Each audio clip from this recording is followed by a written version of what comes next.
આજે આપણે બનાવીશું ખીરની રેસીપી એકદમ ક્રીમી અને ટેસ્ટી એવી બનીને તૈયાર થઈ છે.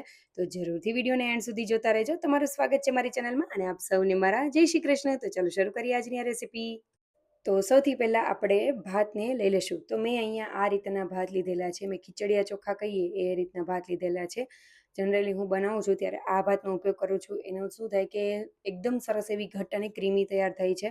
તમે જે ભાત યુઝ કરતા હોય એ યુઝ કરી શકો છો. બાસમતી ચોખાનો પણ યુઝ કરી શકાય, તેની પણ સુગંધ સરસ આવતી હોય છે.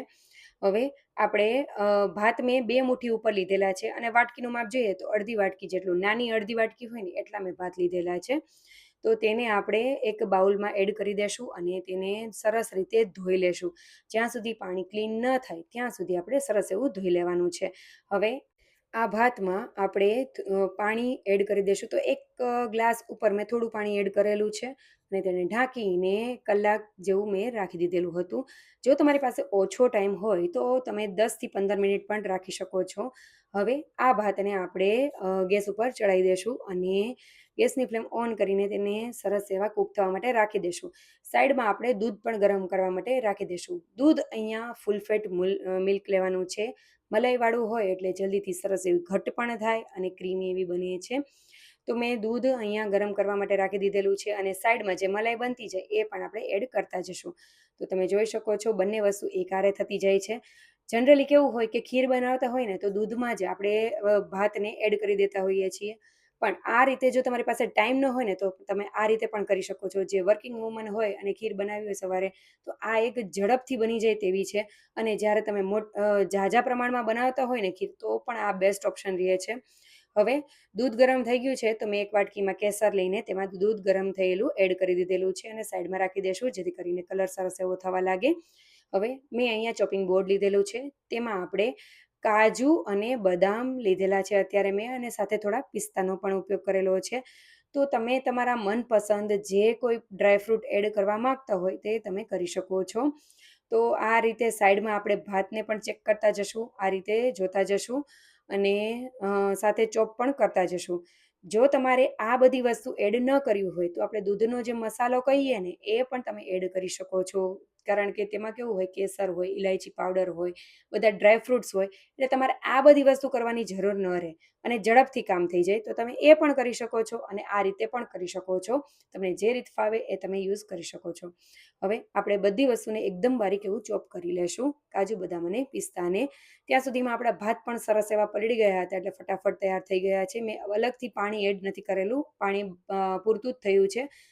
પ્લસ આપણે આ ભાતને એ જ પાણીમાં ચડવા દીધેલા એટલે તેમાં જે ફ્લેવર હોય ને એ પણ જતી ન રહે. ઓસાવી લઈએ તો કેમ બધું તેમાંથી સ્ટાર્ચ ને બધું નીકળી જાય, તો એ બધું આમાંથી નીકળી પણ નહીં જાય અને આમાં જ રહેશે. હવે દૂધ જે ગરમ સાઈડમાં મૂકેલું હતું એ સરસ એવું ઉકળી ગયું હતું એટલે મેં આ ભાત ચડી ગયા છે.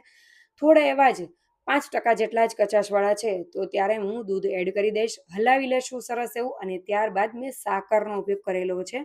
સાકર એવું કહેવાય કે તાસીરમાં તે ઠંડી હોય છે તો આપણે એ એડ કરીશું. તમે ખાંડનો પણ ઉપયોગ કરી શકો છો. હવે આપણે એડ કરી દઈશું સ્વાદ પ્રમાણે સાકર અને મિક્સ કરતા રહીશું. ત્યારબાદ હવે આપણે તેમાં કેસરવાળું દૂધ એડ કરીશું. તો મેં 2 મુઠ્ઠી ઉપર ચોખામાં અડધો લીટર દૂધનો ઉપયોગ કરેલો છે. તો તમે જોઈ શકો છો દૂધ આપણું સરસ એવું થઈ ગયું છે અને કેસર તમારે જેટલા પ્રમાણમાં એડ કરવું હોય, વધારે કલર જોઈતો હોય તો વધારે પણ એડ કરી શકો છો. હવે આપણે હલાવતા રહેશું અને લો ટુ મીડિયમ ફ્લેમ ઉપર તેને થવા દેશું. ત્યાં સુધીમાં આપણે ખાંડણી લઈ લઈશું. તેમાં મેં એલચી અને જાયફળ બંનેનો ઉપયોગ કરેલો છે. તો સૌથી પહેલાં જાયફળને ખમણી લેશું. એનાથી શું થાય કે એનો નાનો ટુકડો લઈએ ને તો એને ખાંડીએ તો નાના નાના પીસીસ રહી જવા કરે, પણ આ રીતે ખમણી નાખીએ ને તો એવું કશું થતું નથી. હવે બંને વસ્તુ એડ કરીને થોડી એવી ખાંડ એડ કરી દઈશું જેથી કરીને શું થાય કે સરસ એવું ખંડાઈ જાય. અને સાથે મારી દીકરી પણ મને હેલ્પ કરી રહી છે આ બધી વસ્તુ કરવામાં. તો આ રીતનું સરસ એવું ખંડાઈ ગયું છે અને દૂધ પણ સરસ એવું ઘટ્ટ થઈ ગઈ છે ખીર. તો મેં ગેસની ફ્લેમ બંધ કરી દીધેલી છે અને બધા ડ્રાયફ્રૂટ અને ઇલાયચી પાવડર એડ કરી દીધો છે.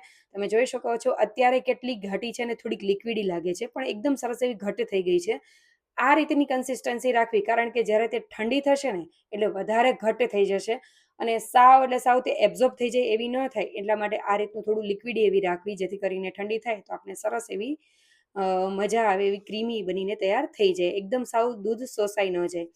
તો હવે આપણે તેને સર્વ કરી લેશું. તમે ગરમ ઠંડુ જે રીતે ફાવે એ રીતે કરી શકો છો. ઠંડી ખાવાની તો જલસા પડી દે ને એવી મજા આવે છે.